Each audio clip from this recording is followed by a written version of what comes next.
a beautiful mind. Look out! Watch where you're going. Then a kitchen where some rambler roses twine. Then we'll have a little small room, a tea set of blue.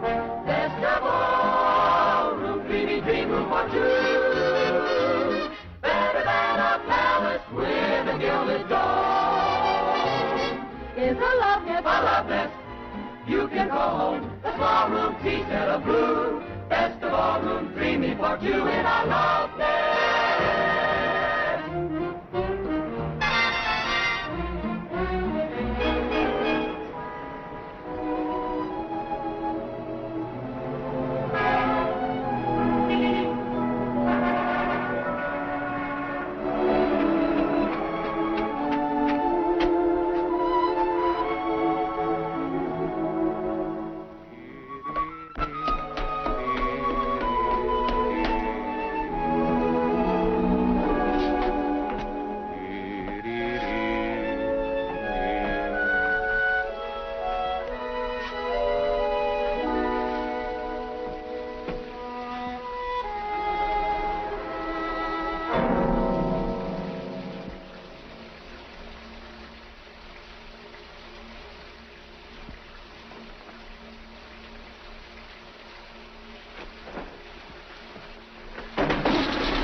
Is that you, honey? Hand me a towel, dear. All right, wise guy, get out of there.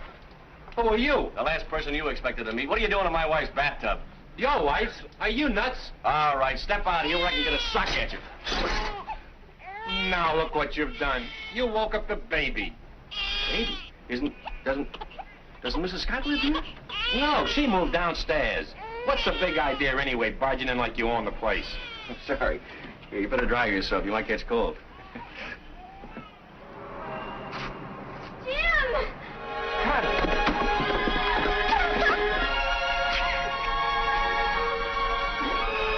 Oh. What's the matter? This isn't what I planned. I was going to be all dressed up and just look at me. Oh, darling, I'm such a mess. You're the prettiest looking mess I've ever seen. Why didn't you let me know you're coming home? You want me to go away and try it again? Oh, no. No, from now on, I'm not letting you out of my sight. What's down here? Our apartment, it's a mess, too. I don't understand. I thought you said you bought a house. I did. All this is ours. I couldn't find a place to rent. I've been looking since VE Day, and now we own this whole building. But how can we afford it? Oh, it's mortgaged to the hilt, but we'll have an income from the other tenants. It's been a long time. I can't believe you're really here. When did you leave Paris? I hitched a plane ride yesterday. Thought I'd surprise you. Oh, I was going to surprise you, too. I have the place all fixed up, painted and everything. That can wait. First, we're gonna get reacquainted.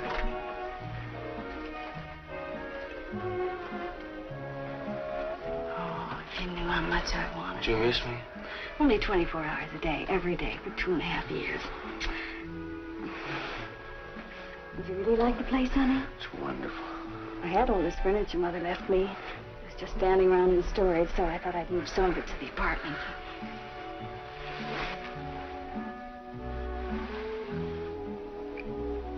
We can do so much for this place, Jim. Living down here, we'll have privacy. That's what I used to dream about nights, sleeping with 200 other guys. At least you weren't lonely. There is nothing lonelier than being with 200 other guys. Oh, you want to see the bedroom? Naturally. Honey, this place was such a bargain. Mrs. Webb, the owner, was 85 years old, and she needed the money to get to Reno. She'd worked out a roulette system. Do you like it? Mm-hmm. Originally, Cozy. this was all storage space. I had to have a wall knocked out. From now on, you don't have to do anything except look beautiful. It's an awful time putting these beds together. The frames were warped. Nothing serious, I hope. Her name is Suds. At least I think it's a she. Drain pipes. You mean every time somebody uses the water? Every time. Well, now that I'm home, you got somebody to fix things like that. It hasn't been much fun without you. I'll fix that, too.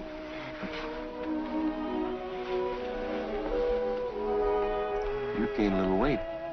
Oh, you. There goes the doorbell. Maggot, go away. I'd better see who it is. I'm not home. You're a landlord now. The landlord is always home.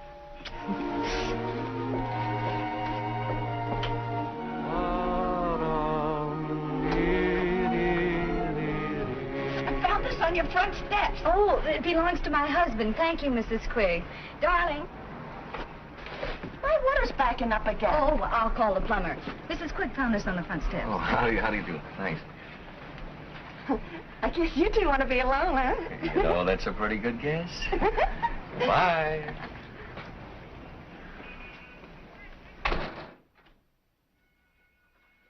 Watching lots of stuff from Paris. Perfumes, nightgowns, that silk you wanted. Oh, well, let me see. Everything in its own time. What's that? There's a firehouse right down the street. Isn't that convenient?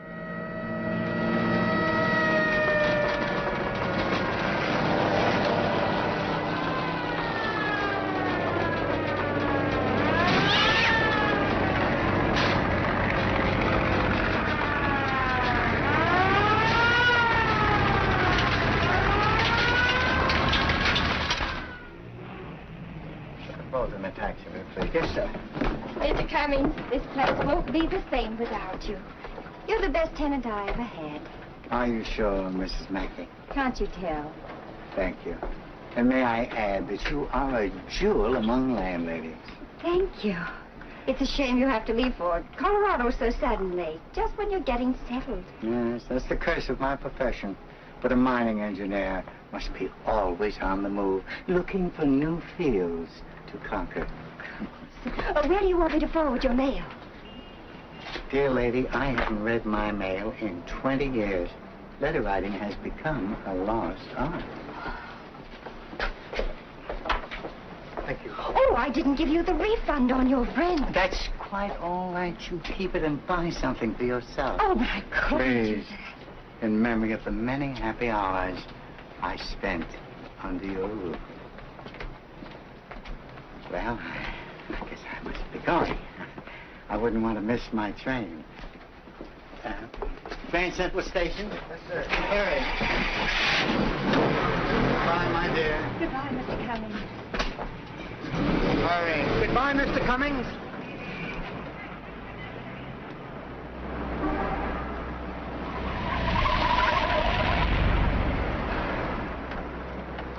Slow down. But you said you had to catch a train.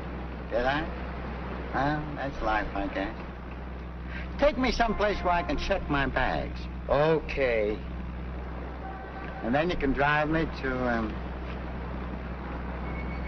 337 Gramercy Place. Kitty, kitty, kitty, kitty, kitty, kitty, kitty, kitty. Look, I'm not trying to start a flirtation, but do you live here?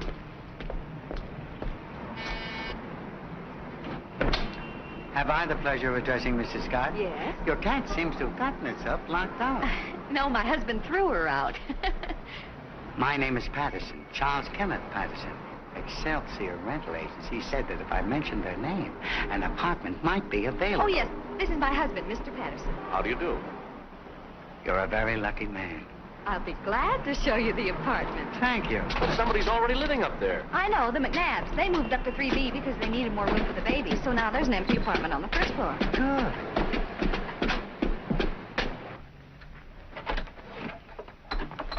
I'm not through furnishing it yet. These are just odds and ends. You've done handsomely. 2 Hitchcock chairs, a fine old Connecticut chest. And that mirror, I'd say circa 1820. Very rare. Well, these things have been in my family for years. Your ancestors had excellent taste, but one would only have to look at you to know that. Do you collect furniture, Mr. Patterson? Not really. I admire it. You see, I'm an estate appraiser.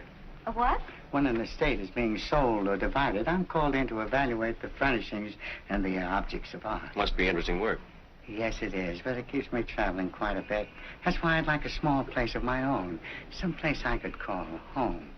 One gets so tired living in hotels. Oh, well, the apartment is yours if you want it. I was told the rent is $56 a month. But what are you really asking? Well, $56 a month. Yes. Mr. Scott, you have restored my faith in humanity. People are so greedy nowadays. Everybody's trying to get rich at once. I think that's correct. Thank you. Come on, Miss C. Speaking professionally, what's your opinion of this house? Pretty good shape for its age. Foundation is hardly settled at all. That proves it was built well. Oh, may I have one of your personal cards? For your mailbox. Oh, yes, of course, yeah.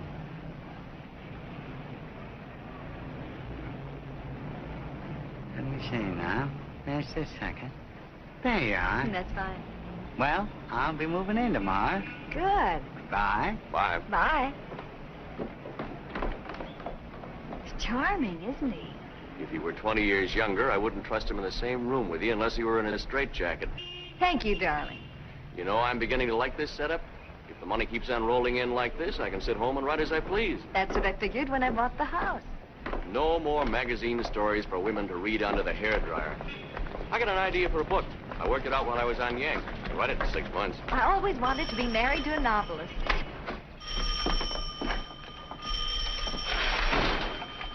Hello? Just a minute.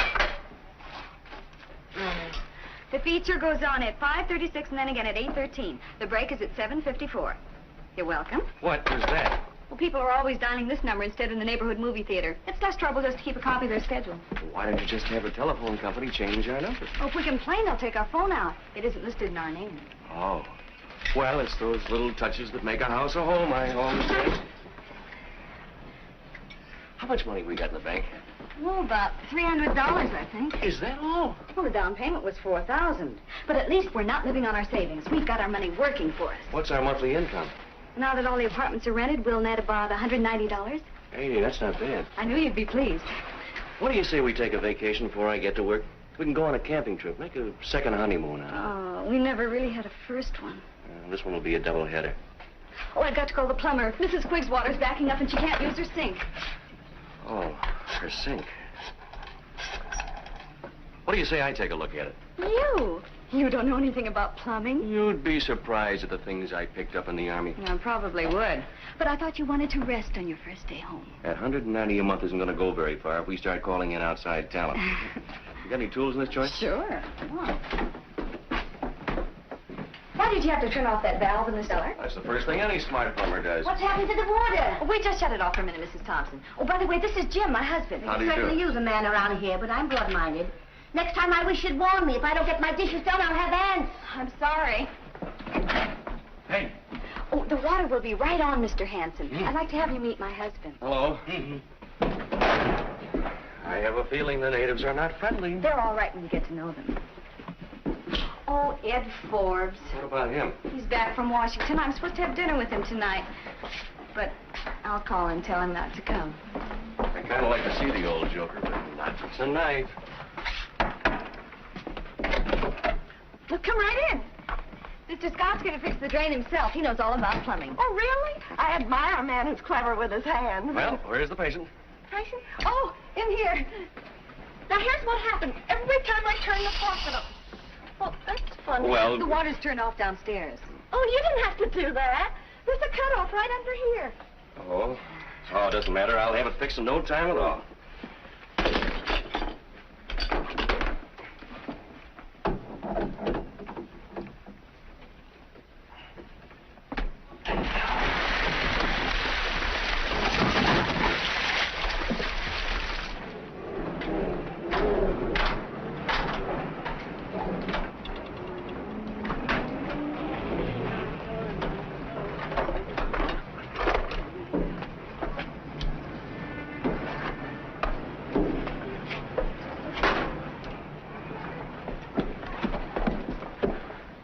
Everybody's a plumber. You'd better hurry, Mr. Fain. It's flooding into the hallway.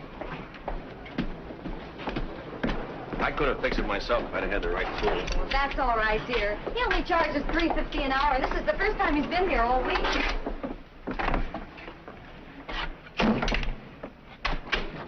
What do our operating expenses come to? Well, the first month, we only spent about $60 more than we took in, but... Only? Do you mean we're losing money? Oh, you always lose money at the beginning. The roof had to be repaired, the furnace, the water heater. But I thought you said... I guess I better forget about this novel and start knocking out a few stories for the hairdryer trade. Oh, but the house will start paying for itself any day now. I'm going to make sure it does. Have you been keeping any accounts? Mm-hmm. Now, let me see. I packed them away when I was moving. Oh, well, anyway, when you owe people money, they always remind you about it. Doesn't anybody owe us money? Just Edie Gaynor. Her rent's only 3 days overdue. Well, why haven't you collected it? Well, Edie's been so friendly to me, I kind of hate to ask her for it. She's a widow and doesn't have very much. Now, listen. We're not here to make friends. Every cent that we have is sunk in this place, and if we're going to put it on a paying basis, we've got to be firm with the tenants. All right. All right. You do it. Me? You're the landlord, darling.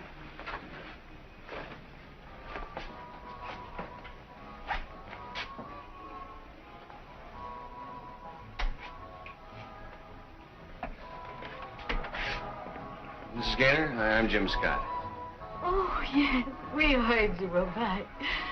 This is my daughter, Florence. Glad to have you aboard. You do? Won't you come in, Mr. Scott? Well, I have a cup of tea. Thank you.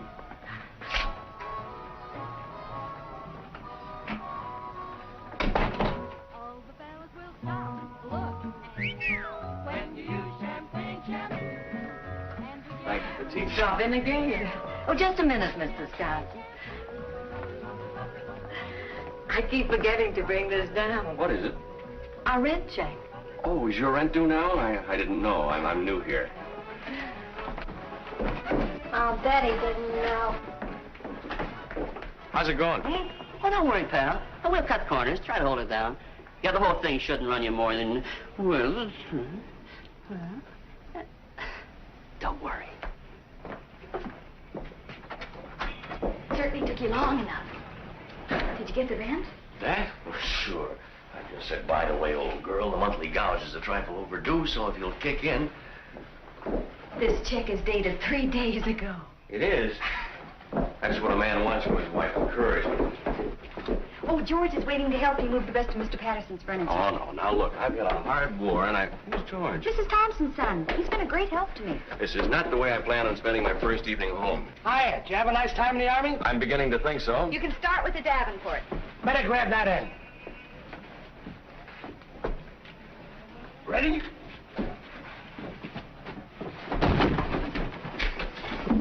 Your end is dragging. I could have handled this stuff alone, but since my dropped kidney, the doctor says I got a baby myself. All right. I can do without this small talk. Keep moving. Pardon me, lady. Can you help an unemployed $1 a year man? Ed. How are you, honey? I got your message, so I decided to come anyway. Where's Jim? Oh, don't bother him. He's busy. You must give me the name of your decorator. I'm trying to break my lease. I know the place isn't very elegant, Oh, I but think it's charming. You put a small beer on the corner, a guy with a derby on a stool, and you're in business as a dime. Look, Ed, about dinner... Thanks, I'd love to stay. What's Jim doing? He'll be right down.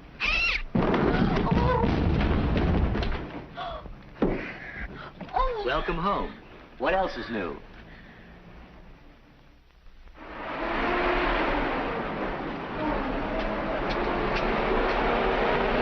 Hey! Sorry, Mac. We picked up 2 hours ago. But I overslept. Try it again next week.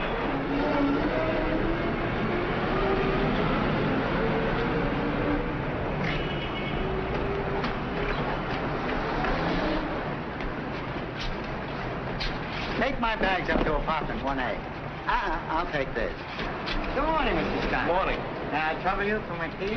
No trouble at all.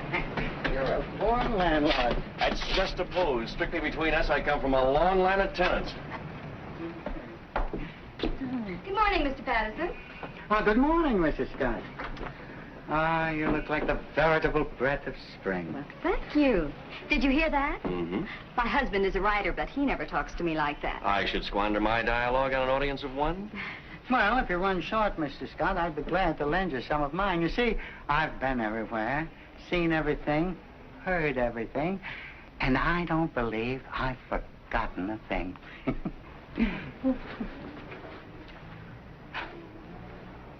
Thank you. Good day. Well, what are you all dressed up for? Well, if you're settling down to work, I think I'll go shopping. I have to get material for curtains and some throw rugs. Hey, whoa, and... whoa, wait a minute. I haven't sold anything yet. Oh, this is the first chance I've had to get away from the house. Well, let me me see now. What did I do with my wallet? Last time I wore my brown shantung, so it should be in my brown suede bag. This is in my green one.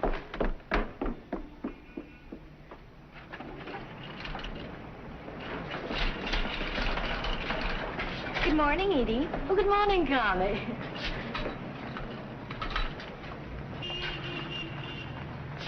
Allow me. Thank you. One more, please. See? Oh. You're very kind. Oh, it's nothing. Oh, on second thought, you can skip the cigarettes. I think we have enough at home. My husband smokes too much anyway. Make up your mind, will you, lady? Oh, Mr. Patterson, I see you two have met. Well, not exactly. Mrs. Gaynor is your next-door neighbor. Making it a very desirable neighborhood. She's also the best cook in the house. Oh, now, really? Please, Mrs. Gaynor, don't be modest. That's an accomplishment to be proud of. You know, I often think that half the troubles in this world are caused by bad cooking. Well, I really haven't bothered much since my husband died. No fun cooking unless you have someone to cook for. How true, how definitely true. I guess I better get back and fix Jim's lunch. He's been alone in the house all morning, working on a story.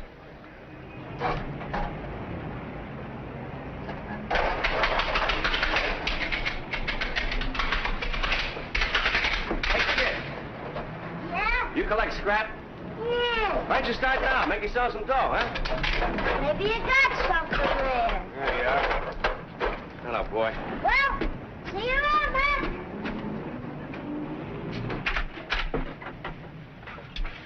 Nobody could tell this wasn't a professional job. Feels good to be doing something constructive around here for a change. First chance I get, I'm going to paint that fence and all the woodwork. Oh, how nice. Hi, Edie. Connie, have you seen Mr. Patterson around? No, not since yesterday. I passed his door a couple of times, and I thought I heard him sneezing. There's a lot of pollen in the air. Sounds more like pneumonia to me. I hate to think of the poor man in there, all alone with no one to take care of him. Well, why don't you knock on his door? Oh, no, that wouldn't look right. But I thought if the landlord called on him... All right.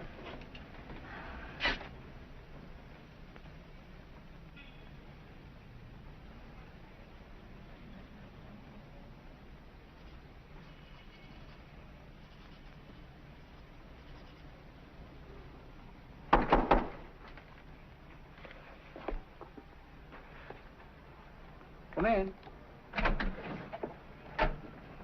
Are you all right, Mr. Patterson? Do I look all right? I'm miserable.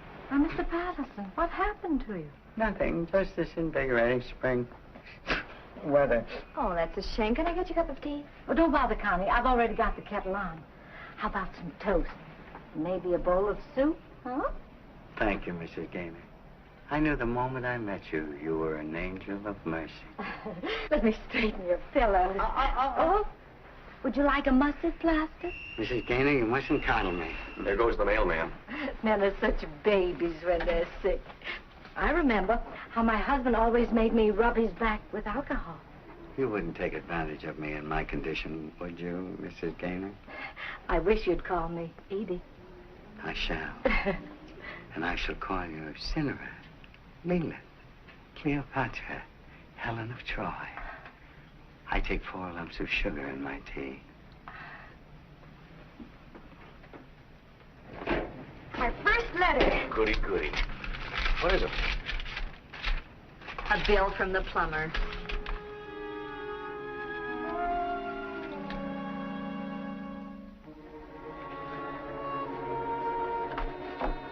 Doesn't that mailman ever bring anything except bills? Tax assessment just about cleans us out. Well, I think it's unfair the way the city charges us all those taxes. What did they ever do for us? Well, they do provide us with a fire station. Come in. Hi, Charlie. Hi. I just dropped in to return these. Oh, did you enjoy the opera, Mr. Patterson? I know Edie did. That's why I took her. Oh, you aren't a fan yourself, huh? Well, I'm at a peculiar disadvantage at the opera. I understand every word they're singing.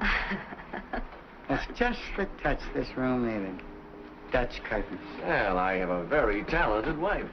Do you mind my asking, what are you writing, Mr. Scott? It's a story about a landlord who goes berserk and murders all of his tenants. Oh, he's kidding. It's really a story about Paris.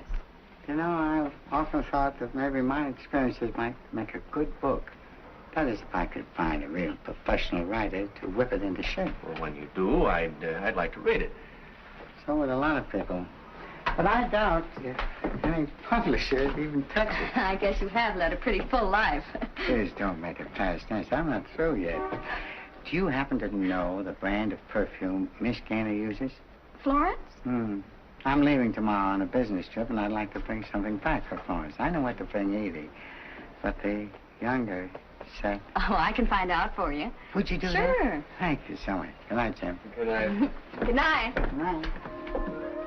Wow. When a man starts buying presents for a woman's daughter, it looks a little serious. It's a romance, all right. Edie's had him to dinner 3 nights this week, and he took her out twice. How do you know all these things? Everybody confides in the landlady.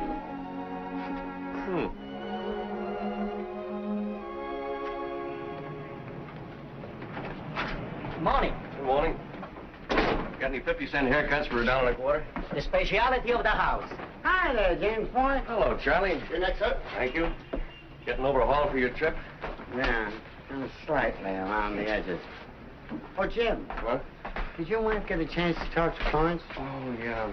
She uses flaming passion, but what she'd really like is something called You Can't Take It With You, only she hasn't courage enough to buy it herself.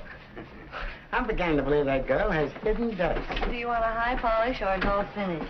My dear, I don't think anything you'd start could possibly have a dull finish. What do you want done with your mail while you're gone? Oh, Jim, I never write letters, and I don't encourage anyone to write me. You know, I heard you can get in trouble using the mail. Would you like a facial massage? Well, it won't do any good, but it may give me confidence. Go ahead.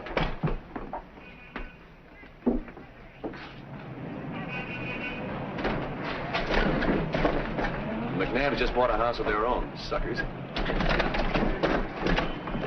Oh, Mrs. McNabb, we were just saying how we hate to see you leave. We're going to miss you, too. Say goodbye to the nice man's, Jeffrey. Go ahead. Oh, sleepy. Oh, he never talks when you want him to. Well, I gotta get on with my packing. Goodbye. Bye. Goodbye. Bye. Good morning, ladies. Good morning, Mrs. Patterson. How's your rheumatism today, Mrs. Thompson? Well, if some young fellow was to ask me to go dancing, I wouldn't say no. Mrs. Craig, it's a perfectly delightful outfit you have on. I hoped you'd notice it. I have.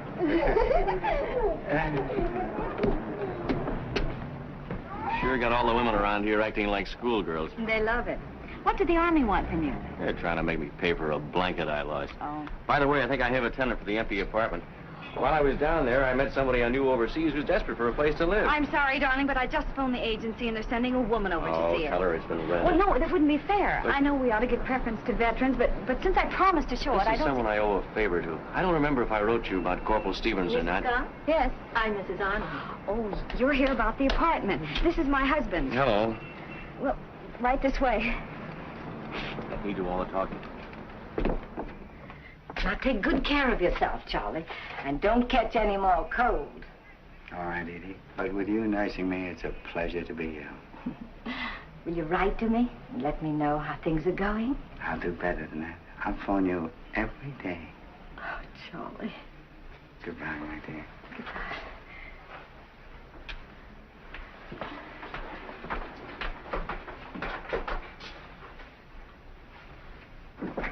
It's just what I've been looking for. Don't you think the rent's a little high? Oh, no. It's very reasonable. Of course, if you don't mind climbing 2 flights of stairs. The place I live in now has 4 flights. Oh, I'm sure you can do better somewhere else, Mrs. Arnold. This place is cold in the winter and hot in the summer. The neighbors are I think noisy. I'm going to be very happy here.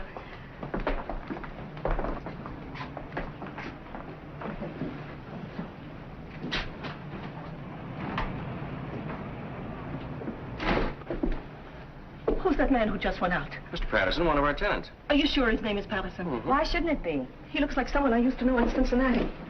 Excuse me.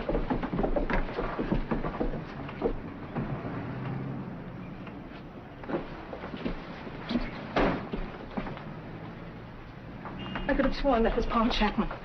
Do you know if he was in Cincinnati about 12 years ago? Oh, we don't even know where he was last week. I only wish I'd brought my glasses with me. About the apartment. Oh, I think we'd better forget it. Oh, you do? I couldn't bear to live under the same roof with someone who reminded me so much of Paul. Thanks for all your trouble. That's perfectly all right. You know, I have a funny feeling about Mr. Patterson, kind of a premonition. I'm glad I'm not married to a woman with a suspicious nature. I guess you can call your friend about the apartment. All right. You ought to know something about our new tenant. Bobby was my colonel's driver. I'm sure anybody who was in the Army with you is all right. But, Connie... I wonder if his name really is Patterson.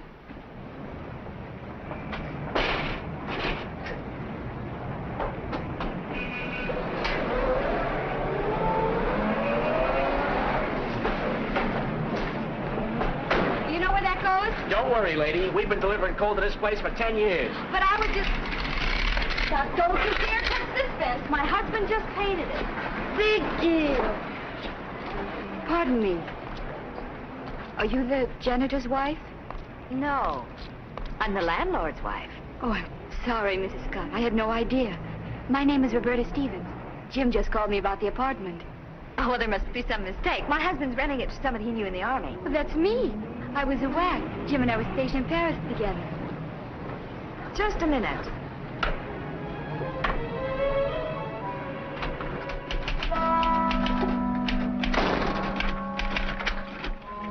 So you were saving that apartment for an old war buddy, huh? Oh, is Bobby here? Why didn't you tell me it was a girl? I tried to, but you wouldn't give me a chance. You didn't try very hard. Oh, now, look, Bobby... Roberta did an awful lot for me, and this is the least I can do to repay her. For what? Well, if it weren't for her, I might still be overseas. She got the colonel to dig up a replacement for me and pull strings, so I got on a plane instead of a transport. Well, couldn't we show our gratitude from a distance? Well, you wouldn't discriminate against a veteran just because of sex, would you?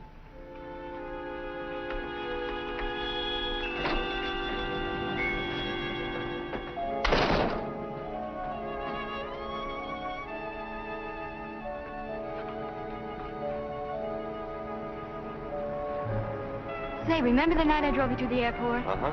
Well, on the way back to Paris, I hit a hay wagon. You never saw such a mess. Took me days to get the straw out of my hair. None of the girls would believe me when I told them how it happened.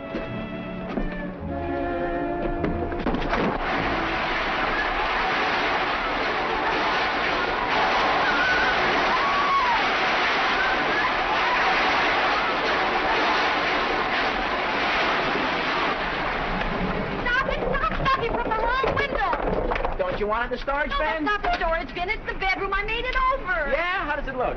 Oh, you've just ruined my bedspread and my rug. You should have confided in us, lady. Oh. Well, that about does it. Those eggheads. Say, have you seen my toolbox? Bobby's window is jammed. You're certainly going out of your way to make the new tenant feel at home. Well, it's part of my job as the landlord. I thought we were going to run this house on a business-like basis and not get too friendly with the tenants. Mrs. Scott, you're jealous. You bet I am. When I think of all the people you've known in the last couple of years who've spent more time with you than your own wife. You have a whole lifetime to make up for that.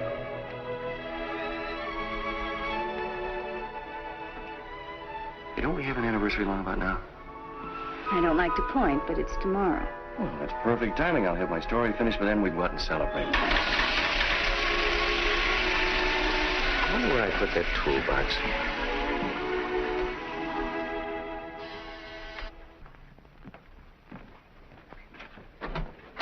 Mr. Scott? Yes? My name is Gray, Federal Bureau of Investigation. Oh, come in. This is Mrs. Scott. How do you do? Want to sit down? Thank you. Look, if it's about that army blanket I checked out and didn't return, I'm afraid that's a little out of my line. I just want to ask you a few routine questions about one of your tenants, Mr. Charles K. Patterson. Is there something wrong? No, this is just a routine inquiry. How long has he been living here?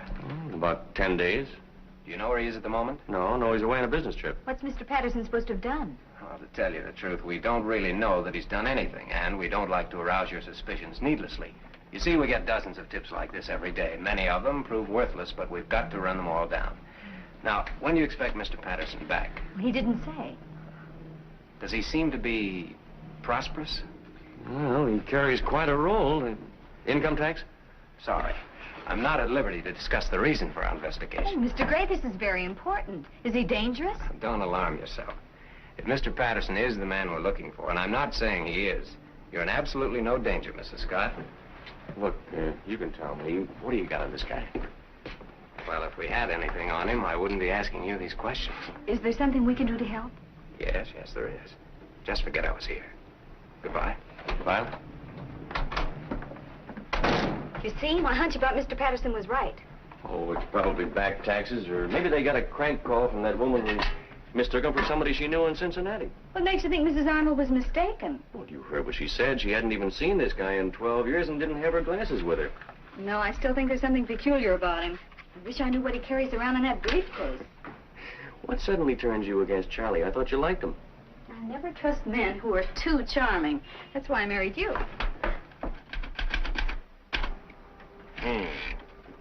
T-H-E-E-N-D.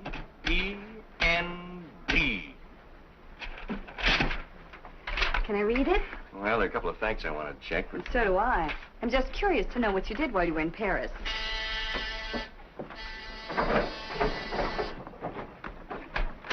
The best man coming. Happy anniversary. You're a day early, Ed. You want to cry you tomorrow night. Oh, champagne. Don't just stand there, boy. Get out those hollow stem glasses. I got it. You got what? A present for you from your wife, which you can pay me for later. And you can open it now if you want. You know, I'll never forget how you looked on your wedding day. I boarded into my living room in that shade of green. Oh, this is absolutely beautiful. What is it? Tropical hammock, certified 100% war surplus. I thought it would make up for that camping trip we couldn't take. Thank you, dear. You can put it up in the backyard and just imagine we're in the Maine woods. That won't take much imagination. That grass hasn't been cut out there in months. Anyone for champagne? Oh, it doesn't seem like we've been married for 3 years, does it? That's because you haven't been working at it, or at least not in the same place. Cheers. Cheers. Cheers. And cheers, Ed. I wanted to ask you something. What's the name of that cafe in Paris where the existentialists don't hang out? Well, I haven't been to Paris since I was 9, and my mother never let me out of her sight for a moment. Maybe Roberta would know. Why so formal? You mean Bobby, don't you? Say, what is this? Do I detect a note of dissension? A family rift? Guess who came to stay at our house? An old flame of Jim's. She is not an old flame. Just because we were on the same side during the war... A whack? Yeah, it was a big army. And you moved her into the house? Shocking. Did you collect the first month's rent from her? No, it slipped my mind. You'll probably have to wrestle her for it. Sounds like a thoroughly disreputable young lady. How soon can I meet her? Well, if you want to come over some afternoon and help me clean up the yard, why... Pardon me. Oh, hello, Mrs. Scott. I brought you the rent. Thank you. Seems strange giving money to a man you know. I'll bet it does. In case you didn't catch my name, I'm Ed Forbes. Oh, yes. I've heard a lot about you from Jim. You're a lawyer, aren't you? I practice before the bar, also behind it. Can I offer you some wine of the country? I'd love it. If there's one thing I have a weakness for, it's champagne. If there's one thing I have a weakness for, it's girls who have a weakness. What are you celebrating? Our wedding anniversary. Really? Mm-hmm. You know, all the time we were overseas, Jim talked of nothing but you. And that must have been pretty dull. Oh, no. Jim can make anything interesting. I'm sure Miss Stevens is just the person to refresh your memory about Paris. Oh, yeah. Say, Bobby, Roberta, do you remember the name of that cafe just down the street from the Dieu Magot? Not offhand, but I could look it up in my diary. Could I peer over your shoulder? It's been so long since I've read a good book. Tell me, Miss Stevens, what did you do before the war? The same thing I'm doing now, modeling. Oh, then you're not a professional soldier. Your wife has a great sense of humor. Your humorous wife needs another drink. It's always been my ambition to get hold of a surplus whack. By the way, I'm having some people in for a housewarming tomorrow night. I'd like you all to come. Sure thing. Have you forgotten, dear, we're going out to dinner tomorrow night? I'm available. Well, I think I'd better be going. I've hardly unpacked yet. Do you mind if I come along and help? 3 hands are better than 2. Thanks for the drink.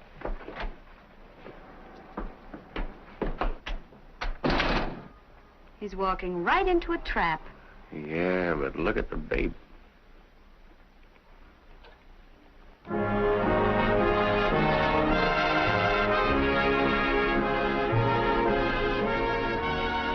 This place is awfully expensive. Oh, well, you only live once. At these prices, you couldn't afford to live more than once. That story of mine ought to be worth at least $750. Is that what your agent said? No, Barney hasn't read it yet, but he said he'd call me as soon as he does.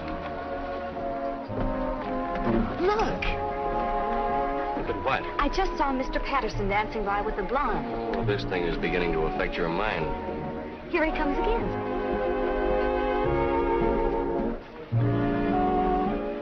was supposed to be out of town on business. He probably came in to have dinner with his client. Some client. She looks like the type that just inherited a fat estate. Let's dance. Oh, I'm hungry. This is more important. Come on. You know, it's amazing what a clever girl can do with an old parachute.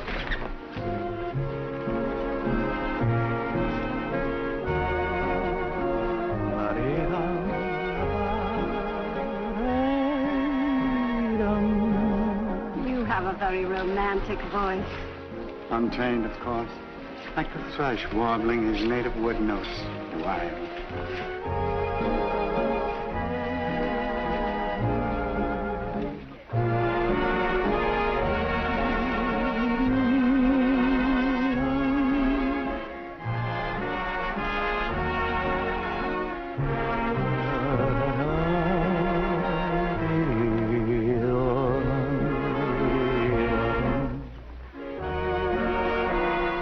You better let me lead.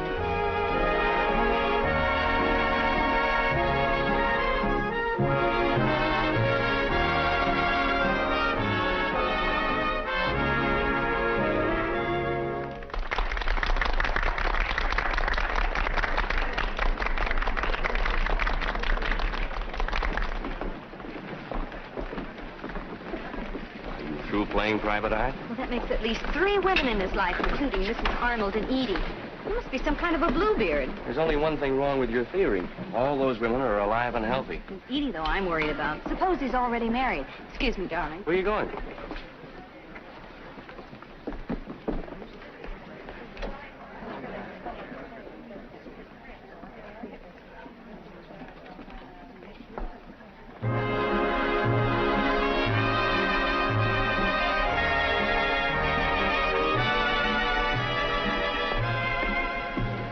Sir?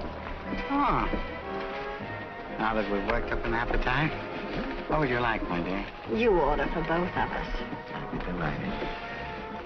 We'll have prosciutto with melon, lobster dish, Chateaubriand with sauce béarnaise, pomme soufflé, and braised endive. Am I going too fast, Frank? Oh, not at all, sir. Would you care for some champagne with that? Anything you say. Champagne is for peasants. I prefer the Chambertin. Excellent choice, sir. May I suggest the 1934, sir? You may indeed. I do admire a man who knows how to order in a restaurant. I was a head waiter myself one time. That was the summer my dad and I had a fight, and he cut out my allowance. Really? And from there, you went on to make your first million in the oil business. Please, tonight I want to forget all about the drab world of commerce. And in the words of an old Persian tent maker, all I ask of life are a jug of wine, a loaf of bread, and thou. And I've already ordered the first 2. You must have met a lot of beautiful women in your career. I may say that I have known all the great beauties of our time. But the calendar never really started until the day I met you. Did you overhear anything? I couldn't catch any words, but he's really giving her the old candy. I don't know what Charlie's got, but I wish I could bite a little. We'd make a fortune. There's just one thing I can't figure out. What does he want from Edie? He can't be after her money. She hasn't got any. Ah. Oh, you ordered. Looks good. Should be. All the retired truck drivers eat here.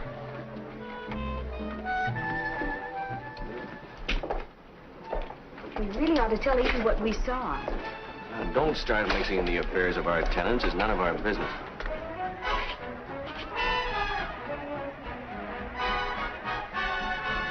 You want to go up to Roberta's for a minute? She has the place warm enough without us. Sounds like our phone.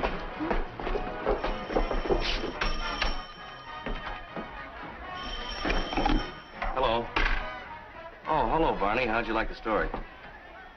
What do you mean it won't sell? It's as good as anything I've ever written. Well, aren't you even going to submit it? Maybe I better get myself a new agent. All right. I'll drop up the office tomorrow morning. What makes him a critic? Oh, he's right. The story's no good. Then you'll write another one that's better. In this madhouse, how can I concentrate on my work when there's a new crisis every 5 minutes? I can't even sit down and write my name without... What's the matter with those lights? I wonder if I paid the light bill last month. Well, this is a fine time to think about that. Oh, I'm sure I did. Well, I'll check the fuse box. Oh, be careful. She can see in the dark. I can't. I guess I'd better go and call the tenants down.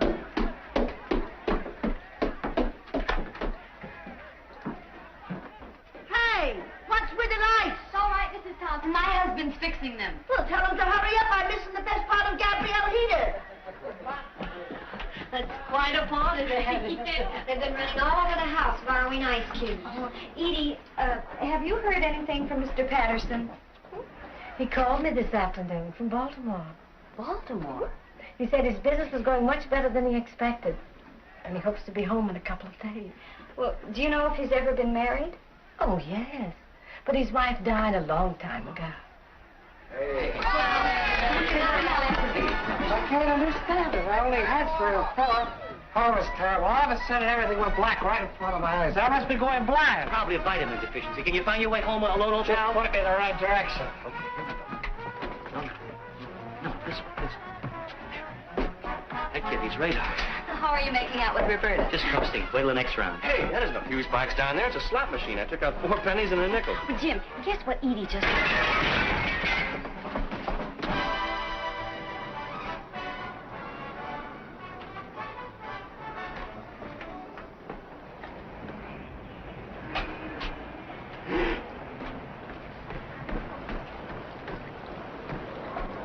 Good morning.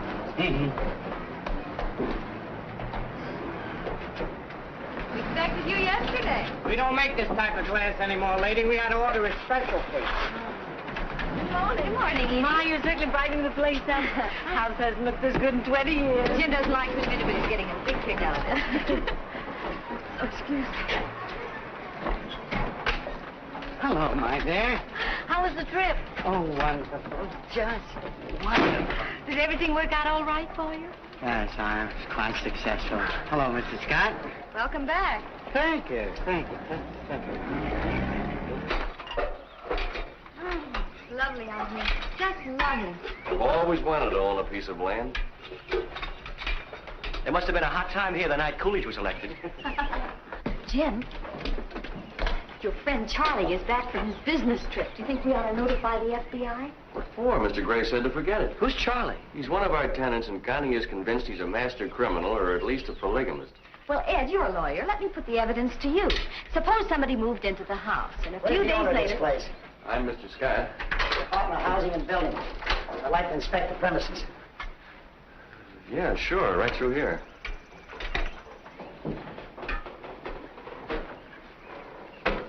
Why don't you slip into something comfortable and join us? Well, I wouldn't want to give the boys too much inspiration. Excuse me. What do you say we have dinner together? Wonderful. Where? Oh, someplace where we don't have to dress, like your apartment. When did you buy this place? Last month. I see the violation still hasn't been corrected. What violation? This violation. You know, I got exposed wiring, which is illegal, but the wires are defective, too. This house is a fire hazard. You been here before? We took the previous owner to court twice. The last time she was fined, given 30 days to correct the violation. The deadline was a week ago. Oh, we didn't know anything about it. Mrs. Webb never mentioned it to me. Well, the law's very clear on that point. Caveat emptor. Let the buyer beware. You mean we're responsible now? Well, unless the wiring is replaced immediately, we'll have to condemn the building. No wonder she was so anxious to unload this place on you. I'm sorry, darling. I had no idea. Well, under those circumstances, I feel sure we can give you a 15-day extension. I'll take it up with the department. What if we can't pay for the job? Our problem is to keep you safe, not solvent. You'll hear from me later. I've enough from you already. Can they really condemn the place? If it doesn't burn down first. I think I'll ask Ed's advice on it. Well, Mr. Scott, Mother would like you and Connie to have dinner with us tonight. Thanks, but I'm not hungry. It's a sort of welcome home party for Mr. Patterson. Thank you. Tell her we'll be there. Wait till you see the present he bought Mother. Oh? Isn't it beautiful? May you wear it in good health, Edie. Ain't that something? Yeah. And it's a watch, too. Don't look very practical to me. I make it a rule never to be practical where women are concerned. It's much too expensive, Charlie. When they start trying to save you money for you, look out. I'm satisfied. I've been around a little longer than you have, Lan. More coffee? No, thank you. Say, Charlie, have you ever had dinner at a place called Piero's? In my time, I think I've eaten at every good restaurant in every major city in the world. Including Cincinnati? I don't particularly recall Cincinnati for its food. What's the matter, Jim? You're so quiet tonight. I've got a lot of things to be quiet about. Really? Well, why don't you try some of this? This is guaranteed to make you jump right out of yourself. That's one thing I'll say for my old man. He never touched a drop. You must have had a very dull life, Mrs. Thompson. Well, shall we tell them?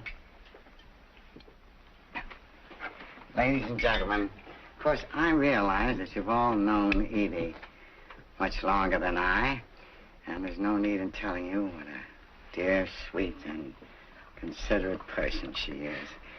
And having just concluded a profitable business transaction, I finally summoned up enough courage to ask Edie to give me her hand in marriage. And I'm proud and happy to say that she has accepted me. Well, congratulations. George? Give me a kiss, honey. I don't know what you could be thinking of, Edie, at your age. It's only after 40 that two people can offer each other the devotion of a lifetime and mean it. Connie, don't you have anything to say? I just hope you're not going to rush into this.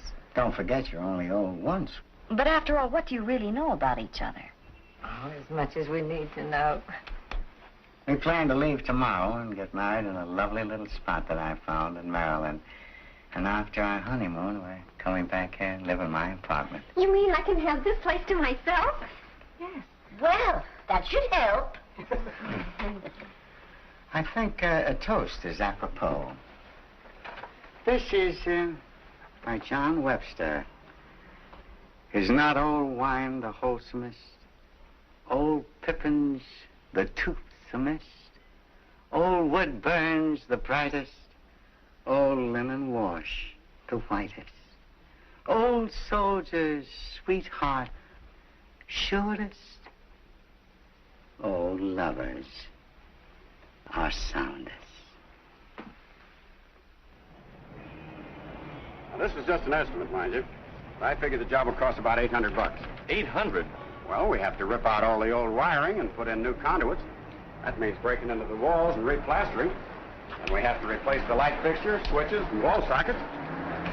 Hey, maybe 800 isn't enough. Thanks. We'll let you know what we decide. In the meantime, don't miss any payments on your fire insurance. Hey, Mac! Did you call for a cab? No, I didn't. Mac! Have a good time. Weddings always make me cry. They ain't married yet. That's right.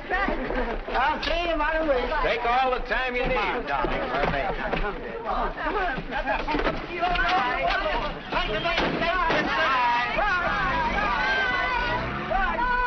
I wish I could be going on a honeymoon when I'm his age. Why wait that long? Huh? Poor Edie. Now we may never see her again. What are you talking about? Running off like that with a perfect stranger who's been carrying on behind her back, and he's probably wanted by the police. And how do we know if he even intends to marry her? We have other things to worry about. What did the electrician say? His estimate is $800, which is $800 more than we've got. What are we going to do? Well, we can always convert to candlelight. It's more romantic that way. No, I mean seriously. Seriously? There's only one thing to do. Sell the house. Sell it? Oh, no, we couldn't. It's better than having it condemned. Oh, but after all the trouble I went through getting it. We've had nothing but trouble ever since. Oh, we can raise the money somehow. Honey, I just told you we're broke. Or to use a fine old Latin phrase, caveat emptor. The cupboard is bare. Well, I'll sell the furniture. Some of these pieces are valuable. You'll do nothing of the kind. We're not going to sleep on the floor just so we can have a roof over our heads. Well, if you don't care enough about the house to hang on to it, if you're going to give up the first time we have a problem... Oh, next month something else will go wrong and we'll wind up hogging our clothes in the typewriter. We might as well get our money out of it while we still can. Just when I was getting this place fixed up to look like a real home. I know, and I appreciate what you were trying to do with it. This is Operation Rat Hole. For 3 years, I saved my pay and sent it home to you so we could build up a nest egg, and what have we got to show for it? Well, I like that. What did I do with the money? Buy mink coats? Go to nightclubs? I put every cent into this house so you could have a place to write in peace and quiet. Oh, no. Hello. No, we do not have a midnight show.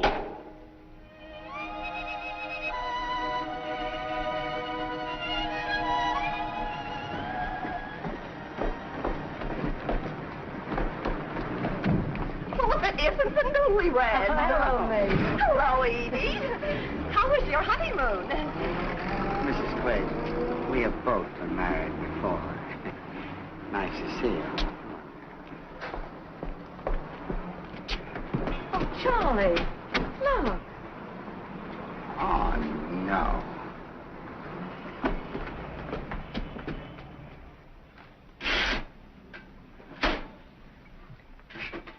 Do you want to look at some more apartments tomorrow?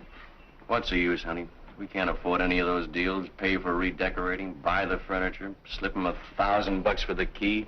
Now, maybe you're beginning to see what I was up against. It's people like that that give the profession a bad name. If you're going to sell a house out from under me, we have to find some place to move to. Hello, Charlie. You all married and everything? And everything. Good evening, Mrs. Scott. Good evening. Did you bring Edie back with you? Naturally. I hear you're selling the place. If we can find somebody to buy it. I feel terribly sorry to see you leave. We may not go very far, just out to the sidewalk. How much money would it take to get you out of your present difficulty? Well, we got to rewire the place, and that's going to cost $800. Is that all? Well, you can say goodbye to your worries. Oh, no, we couldn't take money from you. No, I'll have no arguments. We'll just call this, my advanced rent. But that's going to pay you up for more than a year, and we don't expect to be here that long. But you can't sell the place without replacing the wiring. That wouldn't be honest. But I still don't think that we Please don't deny me the pleasure of helping you. I know how tough it is to be young. I can remember. Besides, Edie and I have a sentimental attachment for this place. It's the first real home I've had of my own in years.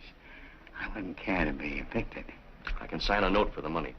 My boy, if we come to the point where we have to put it on paper, just a shake of your hand is enough for me. Thanks, Charlie. Well, I'll be getting back to the bride.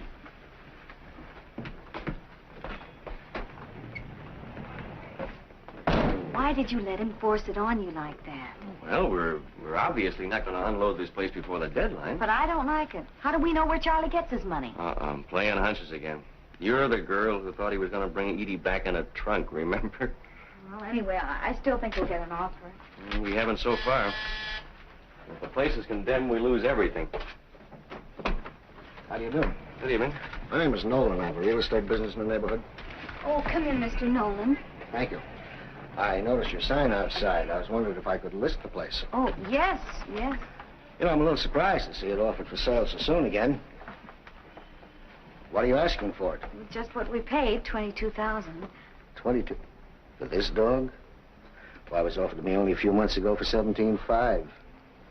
My wife knows a real bargain when she sees one.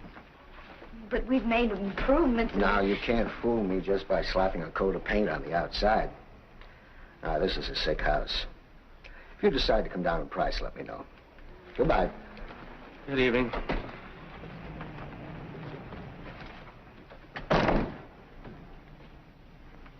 All right, maybe I made a mistake. Something tells me we're never going to get rid of this place. We're just going to be stuck with it, sinking deeper into debt every year. Well, it wasn't my idea to go into debt. How did I ever get into this rat race anyway? There I was, a happy guy, money in the bank, planning a second honeymoon. Now look at me, a hounded creature facing bankruptcy. And for what?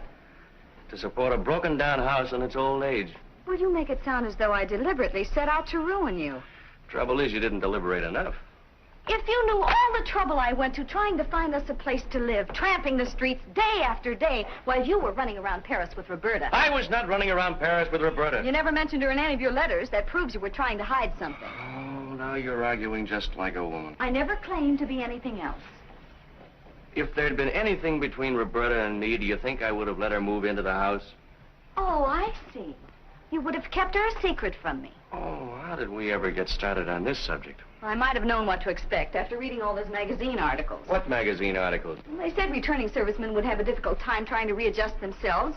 They'd be full of neuroses. So you think I'm missing a few buttons, do you? Well, you certainly haven't been acting normally.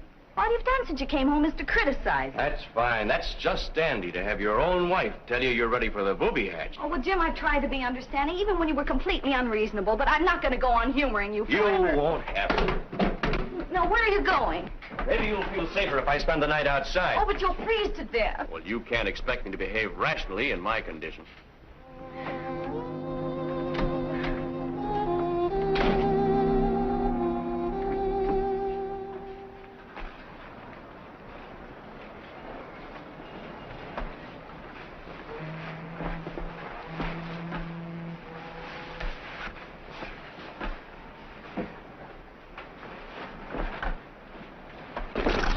Get out of here. Go away. Go away. Go away.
Sleep well?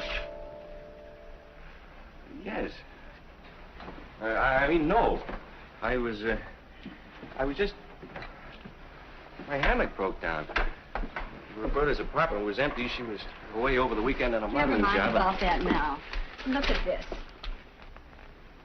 So what? That's the same woman we saw Charlie having dinner with. How can you tell? She's only got half a face. And the description of the man who swindled her sounds exactly like Charlie. You're jumping at conclusions. They're jumping at me. Listen. Mrs. Fraser met the dignified old gentleman at a swank hotel where he was registered as Peter Chadwick. After a whirlwind courtship during which he showered her with gifts, Mr. Chadwick proposed marriage. He also offered to invest part of her capital in his alleged enterprises. The attractive widow turned over $12,000 to her fiancé, and that was the last she saw of him. After waiting a week, she notified the police. Well, that's the big business deal that Charlie pulled off. There's probably some very simple explanation for the whole thing. Let's go downstairs. And how do you explain this? From the man's method of operation, the police have concluded that he is the notorious Charlie Price, who is wanted on similar charges in at least 7 states. Over the past 15 years, he has defrauded scores of gullible women of a reputed $500,000. Poor Edie. Confidence men don't go around marrying penniless widows and lending money to strangers. All right, we'll give him a chance to prove himself. Yeah, let's do it right now. Oh, I wondered where you disappeared to. I know what you're thinking, but you could be wrong, too. I don't care where you spent last night or any other night. But where did just got back? I was still asleep, and I didn't know. I'm only talking to you because this is an emergency. But that doesn't mean I'm speaking to you.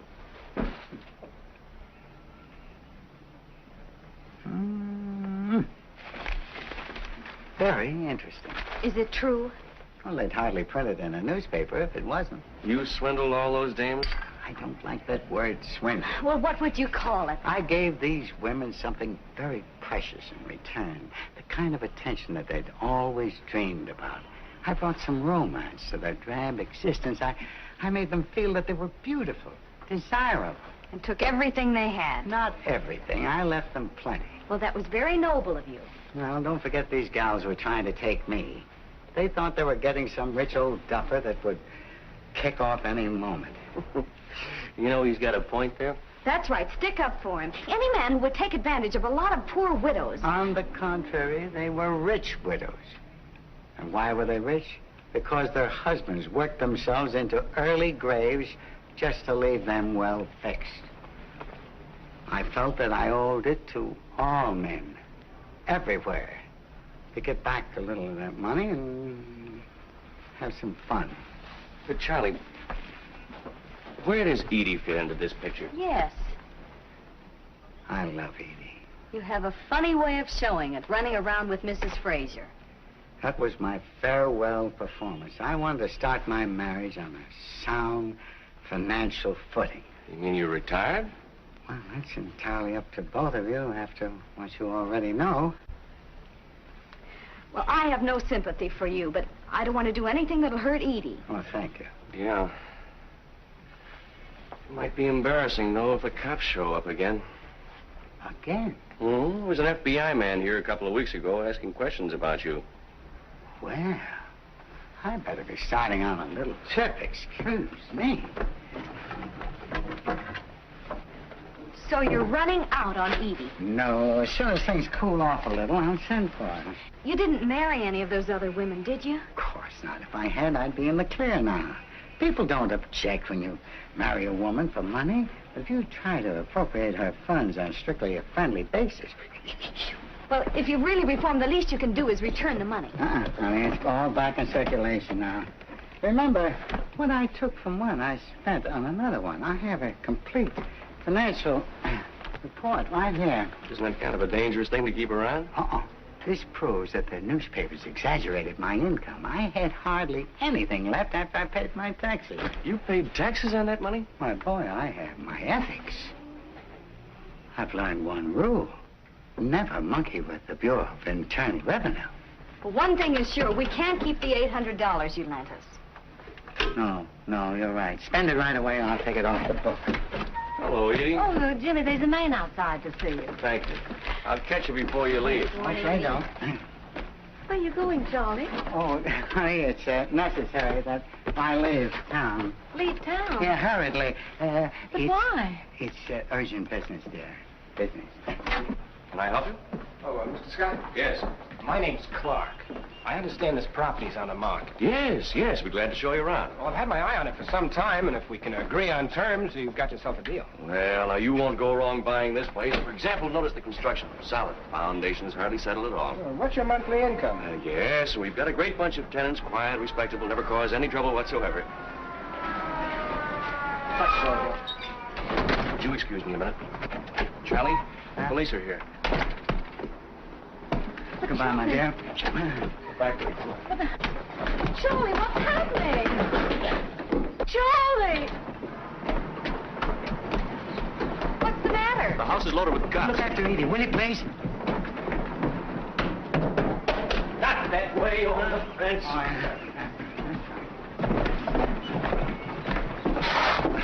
What's the matter?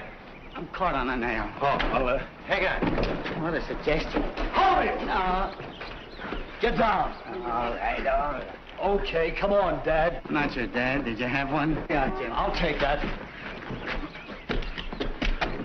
Nice work, Mac. He almost gave us the slip.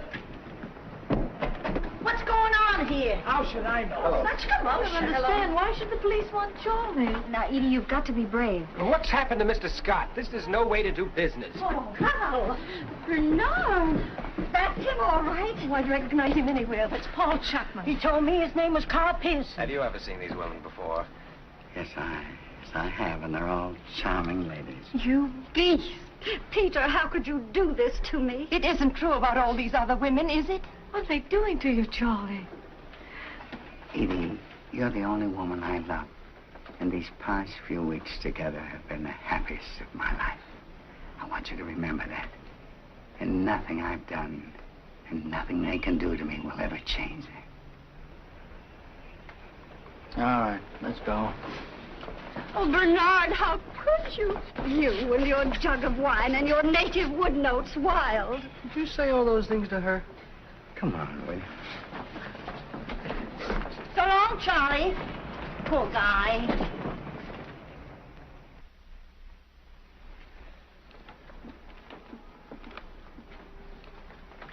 When I left, they were still questioning him about his career, and they're only up to 1941. You did get in to see him, didn't you? For a few minutes, he insists on pleading guilty. He said he's enjoyed his life thoroughly, and now he's willing to pay for it. Would it help any if I spoke to him?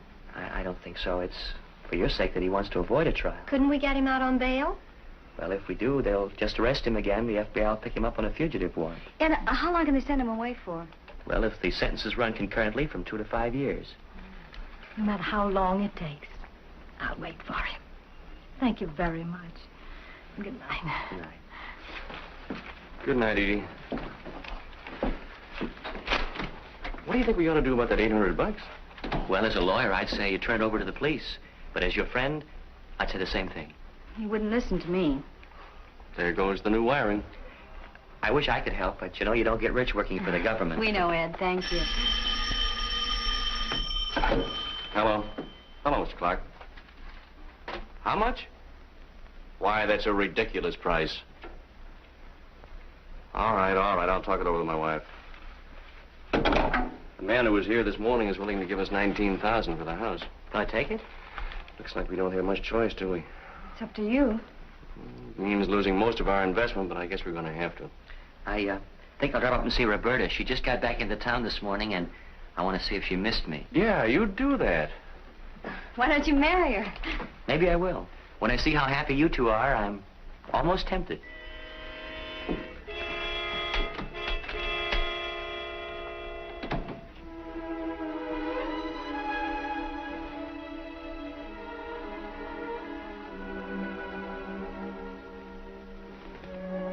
Are you asleep?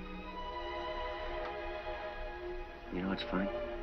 Now that we've actually decided to leave this place, I'm going to miss it. I guess we've done a pretty good job around here. Certainly the best-looking house on the block. The tenants seem to like us. Look what Charlie tried to do for us. What's the matter? Now you change your mind after making my life miserable all these weeks.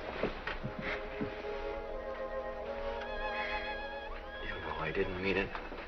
All you had to do was say one kind word to me. Just one kind word. I'm sorry, darling.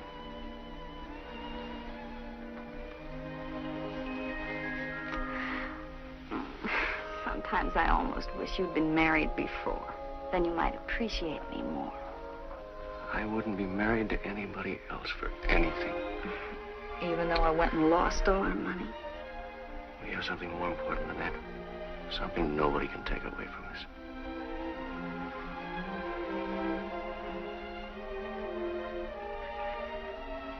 Oh, I wish there was some way we could save the house.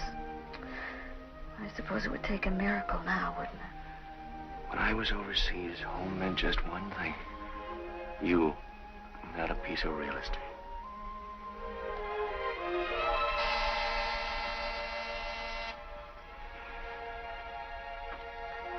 Now what?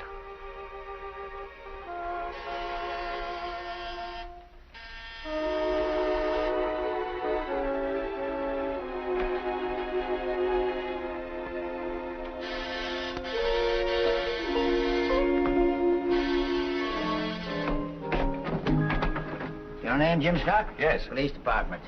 We've been going over Mr. Patterson's records. It seems he turned over $800 to you yesterday. That's right. It was a loan. That's not the way Charlie tells it. He said he paid you the money so you wouldn't give him away to the authorities. Why, that's a lie. But Charlie's been very frank with us about everything else. Why should he lie about this? I don't know. I thought we were friends. I even tried to protect her. Then you admit covering up for him. I don't admit anything. My husband was going to return that money in the morning. Well, if it's all the same to you, we'll go to the station now, ma'am. Oh, is it all right if I change my clothes? Go ahead. Thanks. Your friend, Charlie, your benefactor. I warned you, but you just laughed at my intuition. I don't need a lecture. I need a lawyer. Now get Ed on the phone.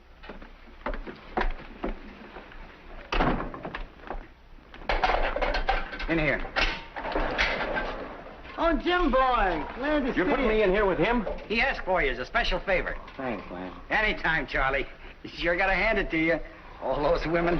You were 20 years younger. I was 20 years older. I'd knock your block off. That's a nice way to talk after all the trouble I went to get you in here. You told him a pack of lies about that money. I had to. Why? Now I don't get it. stop breathing through your mouth and listen. What's going on in there? Tay-to-tay. All right. I'm listening. Look, a newspaper syndicate offered me $5,000 for a series of articles on my career. I accepted on one condition, that you be allowed to write them. Why me? Oh, I thought it was the least I could do, so you keep half of the money and give the other half to Edie.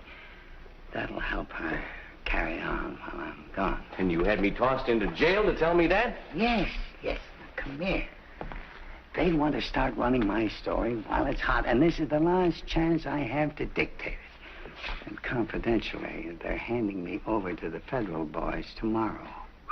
And they are much stricter than these boys here. Hey, but how do I get out of here? Oh, easy. All they've got against you is my word. Tomorrow morning, I shall magnanimously admit I made a mistake. Why don't you pipe down? How's a guy going to get any sleep? Oh, sorry. Now, shall we start work?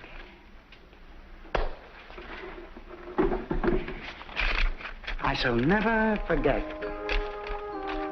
my first conquest. I was 2.5 weeks old. We had a French nurse.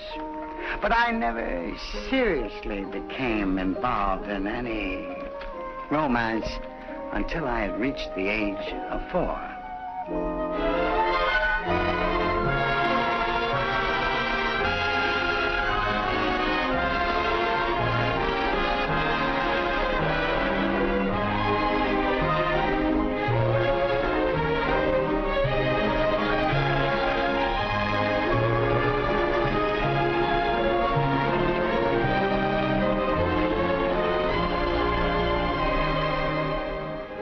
My client is willing to give you $35,000 for the house. That's positively her final offer, and I must have your answer today. What do you think? You decide. Well, $35,000 is a lot of money, but the house isn't for sale at any price.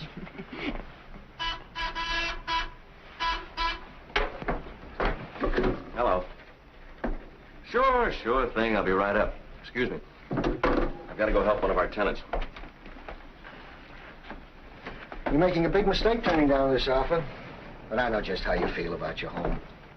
Goodbye, Mr. Miller. Goodbye, Mrs. Scott.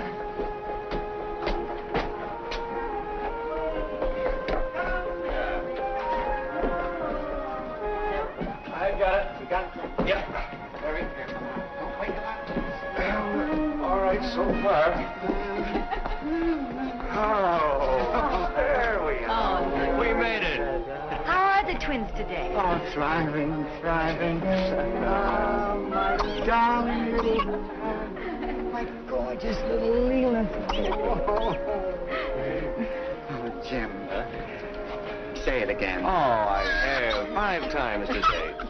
Oh, all right. Charlie, your twins are beautiful. You know, Charlie, he's always had a way with girls. Come on, dear, to the park and give those other parents a treat. Bye. Bye. I still can't get over it. Charlie, the father of twins. Just think what he could have done if he hadn't retired. Just a love nest, only a love nest.